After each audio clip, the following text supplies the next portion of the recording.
Some new developments around the peace framework between the U.S. and Iran. Megan Casella, she's in Geneva and has the latest for us this morning, or at least this afternoon for you. Megan.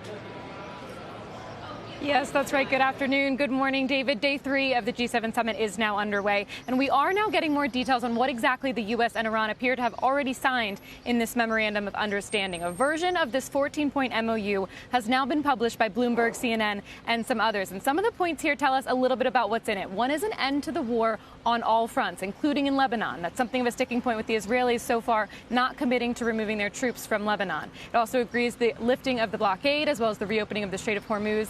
And the U.S. and their regional partners, it says in this document, will create a plan for rehabilitation and economic development of Iran, and that they will ensure financing of at least $300 billion. U.S. officials, though, have emphasized no government money will be included there. There's another line in this document, guys, that says the fate of enriched material and Iran's nuclear needs will be adequately addressed in a final agreement. That gets at what has been some of the steepest criticism so far of this MOU, is that it does not go any further than that in addressing Iran's nuclear program. All of those most difficult negotiations being pushed into this next 60-day period. And the final point is that it says the final deal will be negotiated within 60 days, but that's extendable by mutual consent. Now, guys, I'll emphasize the White House is pushing back on this document. It says that this does not reflect the language of the actual MOU, but officials are still committing to publish the actual MOU, possibly within the next few days. So we'll bring you more on that if we have it, once we have it, if it's any different than what we're seeing so far. But one of the biggest things the White House has been touting with this MOU all week is that it brings this end to the war. And right in the document, it says it also should bring an end to even making threats against each other. But President Trump appeared to run against that this morning with some comments to reporters. Take a listen to those right now.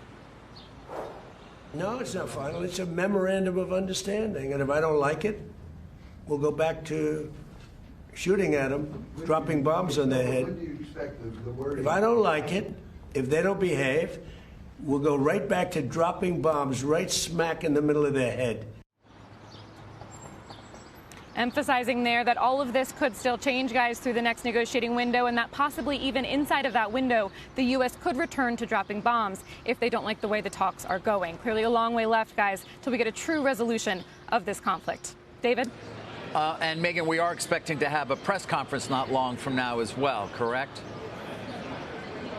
That's right. That's scheduled for 10:30 a.m. Eastern. I will emphasize events are running a little bit behind here in Geneva and across the lake in Evian where the leaders are, so it could slip past that. But that'll be a chance for the president to start addressing a lot of this criticism. We might hear him even in the next 15, 20 minutes or so. He's also scheduled to sit down with the leader of India, Narendra Modi, before too long. So we'll see him again on camera between now and the press conference. But he even acknowledged earlier today there's a lot to talk about with Iran and a lot of chances for reporters to finally start asking some questions since this was signed on Sunday.